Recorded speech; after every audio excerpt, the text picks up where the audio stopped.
Hey everybody, hey everyone, Rideshare Reseller here. It's been a while, been a little busy.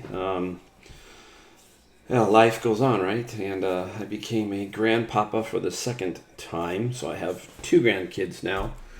And I'm gonna brag a little bit, obviously. So, here is, let's see. Let me shrink myself down a little bit. Here we go. That is Macy. She's my little 4-year-old. And that over there is little Haley Rose, who was born about a week ago, about 8-9 days ago. So there's Haley Rose and Macy, and you can just see pure joy on my little granddaughter Macy's face there, holding Haley, just being born about 5 hours earlier. So there is the reason why, part of it, I have been so busy in the past here, and plus eBay, plus a bunch of other stuff. But grandkids will definitely keep you busy. We had her for a while, taking care of her while Mama was getting ready to have the baby. So anyhow, that's that's what I've been doing. You can see in the background, I got some stuff ready to pack. We're going to go over a couple things today. We're going to go over the $400 challenge, and we're going to go over my 6 months total from April to the end of September. And we'll do the month of September. So we're going to kind of show you what I've done and get a kind of an idea where we're at. All right. And I will show you at the end of this video, I will show you one of my photographs. I'm going to just kind of show you some of the stuff that I do as a amateur photographer. I've been doing amateur photography since I was basically about 16 years old. It's a hobby of mine. It's just purely a hobby. I enjoy doing it. It's kind of my way when I'm out at nature. That's what I do. I don't really sell these photographs or anything. I really don't have them online. Maybe I should, maybe I shouldn't. But I'll show you, maybe on some of these videos, I'll show you one. So at the end, if you stick around, I will show you and explain to you where I took it. It's a pretty amazing photograph, I think. So I'll show you that. All right, so let's get into this. Let's start off with the 400 challenge here. All right, I'm going to shrink my screen here if I can. All right, there we go. I'll move myself up. See if I can wheel it a little bit. There we go. All right, I think we had like 65 items, I believe. We spent 415. We went over a little bit, but we spent 415. And we have been selling items. You can see we have sold quite a few. You'll see some of them in a sold video. Right after this, I'm going to do a sold video that will show some of these items that have sold. But we will go over the items at that point, but I'll show you what we have as a total. Right now, we started this on November 1st, 2nd, which was Labor Day, right at that point. So it's been 30 days. 30 days. We invested 400, and so far we have sold $656 worth of stuff. That's our profit, our net profit. So we've gotten our initial $400 back, and we have $256 of more profit. So basically, we got our initial investment back, and we made 50% on our money, more than 50%, right? A little 60%. We made 60% on our money in 1 month. So where can you make 60% on your money in 1 month? I don't know. Stock market's pretty tough, right? You make 60% a year, you're considered the Warren Buffett of trading. So anyhow, it's just a concept. It's just something that's there. You can see how you can make the money. Within 30 days, I got my initial back plus some. And it's just going to keep going on this. So we're going to see how long it takes us to basically double our money and so forth. We'll see what goes on here. This is, again, the net profit. It's taking out fees and everything else. It's all what you made. So $656 on the items that we've sold so far. All right. Let's get into, I think I'll leave myself small, but let's get into this month as far as, all right, let's take a look at right here. All right. This is going to be the last 31 days, okay, for me. The last 31 days, $9,381, okay? down a little bit. It's down 7%. The reason for that is there were two large items that sold within that last period. So, unless I had that same dollar amount, I think it was a $1,400 painting was in there. Unless I have that, I'm obviously going to sink a little bit. I mean, the one thing about eBay is it's a little bit tricky to continue growth by yourself. There's a certain point it's difficult. It's a little bit harder. And I think I've already started to not peak, but I've hit that little plateau, which is fine. I'm not here to make $1 million. It's just I'm sort of peaking, and I'm learning that because I'm new, 6 months in, right? So my last 90 days was 27,756. So slightly under 10 grand a month. But if we averaged that 27 and we did 27,756, 3, 6, 9, 12, 4 times, right? 4 times that would be 80. You're looking at 108,000. So 108,000. And remember, April and May were really light because I had just started. So you're looking at over 100,000 potential for 1 year in my first year of doing eBay. And I feel I'm getting stronger. I'm learning a lot more. I'm more picky, so forth, so on. So that's pretty much where I stand there. Let's take a look at something else. Let's see if we can find something else. Oh, I'll show you my totals for the year. Let's take a look at that. Yeah. All right. Here we go. Interesting one here is the totals for the year. This is minus a few dollars because I believe there's some stuff that I did in the first 3 months on my own. As you can see, my transactions, I have 815 transactions, and my total sales are $45,000 in 6 months. So $45,000. I would say it's probably more like 43 because there's probably 2,000 in stuff that I did between January and April. I didn't do a whole lot. So let's call it 43. 43 for year to date. Again, I still have 4 months left, and I didn't even really concentrate on 3. I got 3 months left, October, November, December. Yeah, I got 3 months, and then the 3 months, January, February, March. So this is basically, there's the half year. There's the half year of 43,000 with 815 transactions going, and 595. I'm at 600. I've been staying in about 600 items.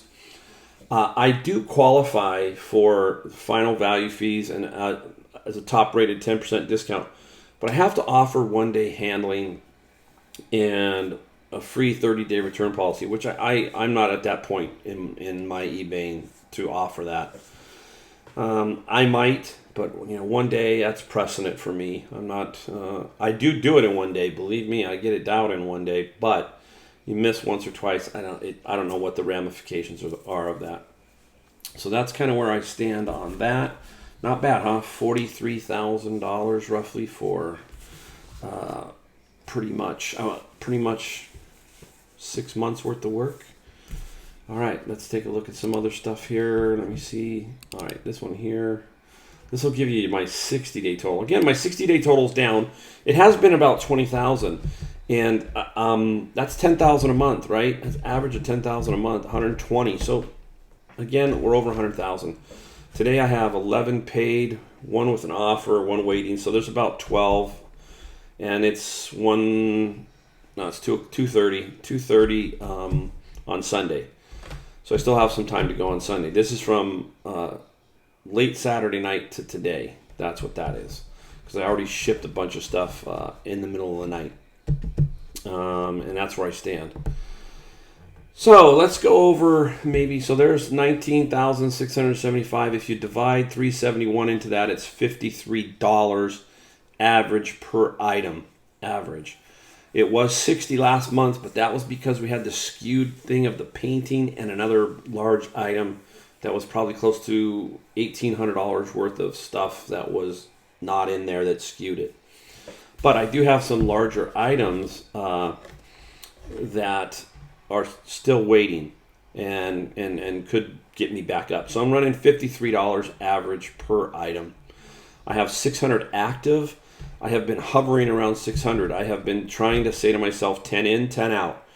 And it's been doing that lately. I've been pushing 8, 10, 12, 14 items out, and I'm a little more picky at the bottom end of what I'm buying. Gotten better at what I buy. Some people will say, well, that's 600 items.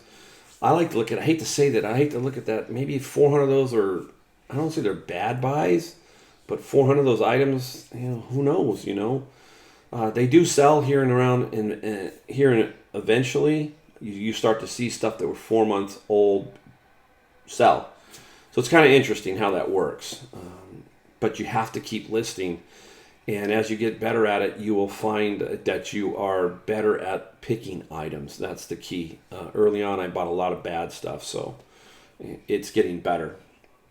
So I thought I'd give you guys a couple of other tips here of what I have found in my eBay travels of doing eBay. And one of the things that I have found, I'm going to make this bigger here. All right. Let's go. Some of the things I found is you're going to find that you're going to get some buyers who are other resellers. You usually can tell those guys. Today I had one. Ink resellers are famous for this, I think. They like to. I had some ink that I bought for, I believe I bought it for $4, 2 of them.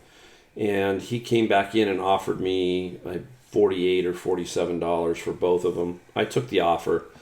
But you can tell he's another reseller because he's got like 10,000 items that he sold, and his name has ink. So a lot of times you're going to get offers, and you're going to notice that they're really ridiculous. And those offers might be from a guy that has 10,000 feedback. That guy's just trying to snipe your item and resell it. So, it's pretty easy. You just knock them out. You just say decline, and they usually will go away. But you got to be careful, because what they're trying to do sometimes too is see if you accidentally set the accept a low offer. And if that happens, they're going to take your item and you're going to be stuck. So they're kind of fishing in a way to see if you are setting something very low in the automatic accept area, and hoping that maybe you'll do that, or you're such a rookie that you'll sell it. They're fishing basically. So be on the lookout for that kind of stuff, and don't hesitate to decline the offer. I don't even, sometimes on those I don't reply at all, or I know what they're doing. I just decline and move on. All right. Another key that I found is prompt shipping. I like to ship basically the same day. So the way I work is every night I ship what has been sold up until I get home, kind of thing. And then if it's 10 o'clock at night and I'm up and there's an item that I can ship quickly and it sells, I will put it in. And many of you know that I ride share with Uber and Lyft. So in the morning, I load my car. I do not lose any time here. I go to the post office. I drop in the box or at the window, which opens up at 7. Then the next stop is FedEx for FedEx, and I'm done, in and out. So I have a nice routine. That's the other thing. I think people need to get into a very good routine of selling the items. Just getting into the nice routine so it's not all like a fire drill. You just want a nice positive flow. All right. And you got to be critical of yourself. That's always hard in everything in life, and that's being critical. And realizing that, hey, you made that mistake. Now learn from that mistake. You have to really self-assess yourself as to where you're making your mistakes and how you're making your mistakes. That's how you get better. You have to take that step. So every day, I still make some mistakes, and boy, I make some dumb ones, and some of the ones you make are not examining your items carefully. And what I mean by that is, especially porcelain items, glass items with a lot of detail in them and so forth, those kind of things you just seem to pass over. You got to remember, if they're thrown into this Goodwill or Savers situation, and there's no box around it, there's a chance that maybe something's broken off. So you really have to take a look at some of these items a little bit closer. Open the packaging. A lot of times you'll see item X, and when you open it, it's item B. It might be the same manufacturer, but they upgraded to that item X and stuck item B in the box. So, don't be afraid. Open those boxes. Examine those boxes. Look for parts. Games are terribly difficult, especially when they've got a lot of pieces, Risk, stuff like that. Those kind of games, you have to really be on the lookout to make sure all the parts are there. And I can't tell you how many times I've made those mistakes, especially early on. But I've gotten better at it. And let's see what else we got here. One thing I haven't done yet, and I'm kind of glad I didn't do it. There's been a lot of talk right now about promoted listings, and the problem with eBay now. If you promote your listing, supposedly the promoted listing just stays in there, and you don't get a second bite of the apple. Where your main listing, it's in the main listing also, so it's only in the promoted. And then if people are running ad blockers, they can block all the promoted listings and not see you. So I'm actually kind of glad I haven't done any of that yet. I'm waiting now to see it all work its way out. Something that I do is I do relist, and I relist older items that aren't really moving, and I will edit end listing, and it'll automatically go into the unsold folder.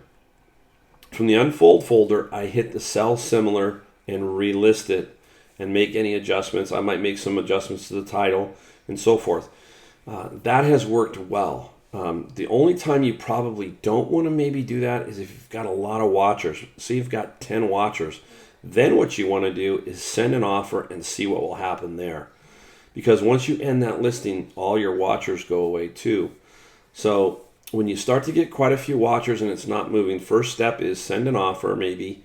And then the second step would be, if it's just still not moving, is to end the listing, relist it as sell similar, and get it back to the top kind of thing. So that's one area. Another area that you're going to make mistakes is you really have to learn your pricing. Learn your pricing on the item and learn your pricing on the shipping. Both of those are huge factors. First off, I didn't understand regional A, regional B, FedEx Smart Post. I remember my first time I did FedEx Smart Post and I printed it, and it had a post office thing. I'm like, post office tracking, and I freaked out. I didn't know that you first deliver it to FedEx, then FedEx delivers it to the post office, and the post office then finishes the last mile.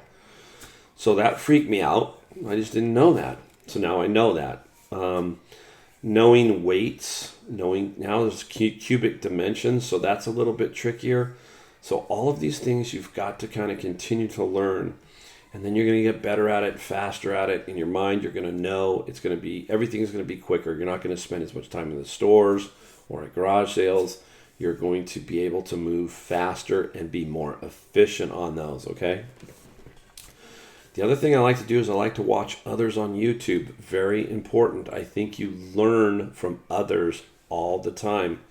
There's one guy right now that I really, really like.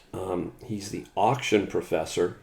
He's an interesting guy. I mean, he's got a lot of older stuff that if you watch him, I haven't found any yet because I think I'm in California, and if you're back east, I think you find a lot more older stuff than out here in general.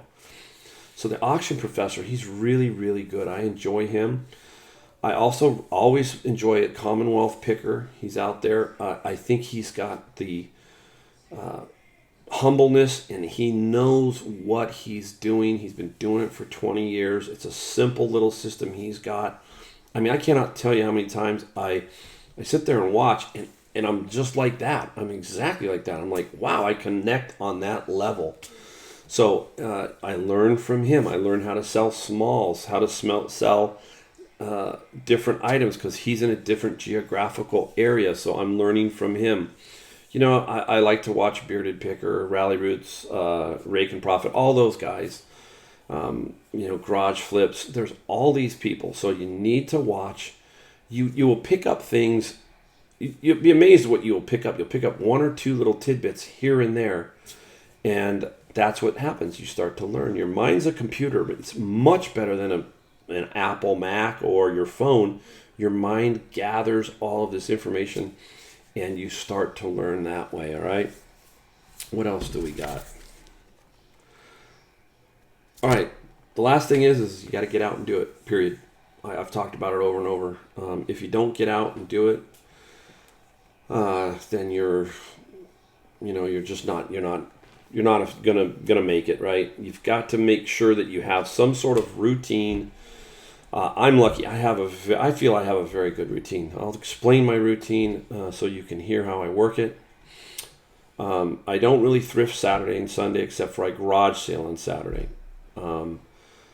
I basically wake up in the morning, and you heard me, I do my shipping, and then I hit the road with Uber and Lyft, and I work at least a straight 4 hours or so with Lyft and Uber, not having to worry about thrifting or anything else. I just enjoy it. It's fun. I enjoy the people I run into. From that point, I basically have the routine, and I know that I want to end up in the north and finish in the south. And sometimes if I get pulled into the south, I'll work my way up to the north and then just come back home, and maybe I'll hit one or two close to my home on the way back. So I have this routine that I follow. Driving, then hitting stores, and it's a great pattern for me. So there are days when I get a lot of stuff, and there's days when I don't get anything. But I'm learning. The time that I'm out, I'm constantly learning. If it's slow, then I'm trying to figure out other ways if there's something I'm missing in the store physically. Am I missing something here? Is there something here I need to learn about? So that kind of stuff. And then I'll run into other pickers. We'll have a discussion. We'll talk. Hey, what are you finding? What's going on? All of that. So that's how I work. And it's a fun time. I mean, people always say, well, you don't make that much per hour and blah, blah, blah. I think I commented on Commonwealth Pickers once because he was discussing, making $30 an hour, $40 an hour, whatever it is, right? I don't look like, I'm older, so I don't look at it like that. All I do is I look at my bank account. My bank account says, hey, I made this much this week. There you go. Fine. I'm happy. I make good money doing this and good money doing Lyft and Uber. So it's not about, sometimes life isn't always about this way you have to have $30, $40, $50 an hour. As long as you're doing what you love and you're having fun at it, then that's a great thing. You cannot put a price tag on doing your own thing. If you don't want to thrift, you don't thrift. Me, I Uber and Lyft. If I don't want to Uber and Lyft, I don't Uber and Lyft. It's called freedom. How do you put a price tag on that? Is it worth $10 an hour? Is it worth $20 an hour? I mean, that's why I do it. I love to have the freedom of doing things on my own and nobody telling me what to do. That's what it's about, guys. It's about everything. Freedom to say yes or no. And a lot of us are stuck in a job that you hate. Well, here's an avenue to make some more money, and who knows where it's going to go from there. I'm just one example. I hope that I help you in some way, shape, or form. I'm not perfect, and my videos aren't perfect. I hope I can give you some kind of insight into certain things. And I'm going to put together a pretty long sold video, so I'll have a lot of items on there. I'm going to put that together tonight, and I'll also put that up. So hopefully I'll get back into making some more videos now that my my granddaughter, Haley Rose, is here. Makes me happy. Can't wait. She's coming to see me next weekend, so that's going to be another positive. I'm going to show you a photo now. One photo here. Let me see if I can find it. All right, let's see if we can get it up. All right, here it comes. I'm going to make myself small, guys. Let me make myself small. All right, there we go. All right, here we go. Hopefully you guys can see this. Should be able to, I guess. I'll make it a little bigger. Anyhow, this is why I live in California. This is absolutely an amazing night with my wife. We were out in a beach called Garapata Beach. It's about 2 miles south of Carmel, California, which is out by Monterey. And this night was just absolutely stellar. This sunset came upon us, and I was lucky to be there. So this is what I love to do sometimes, is get out in nature. There's nothing like it to be outside in nature and catch a beautiful sunset. And this was one of those beautiful nights. And that is Garrapata Beach and a sunset. All right, guys. Again, thanks for watching. I will put up a sold video here in the next day or so. You'll see that, and I'll try to get some more videos, and hopefully you liked tonight's video. If you did, give it a thumbs up for me or subscribe. So I will talk to you guys later. Thanks again.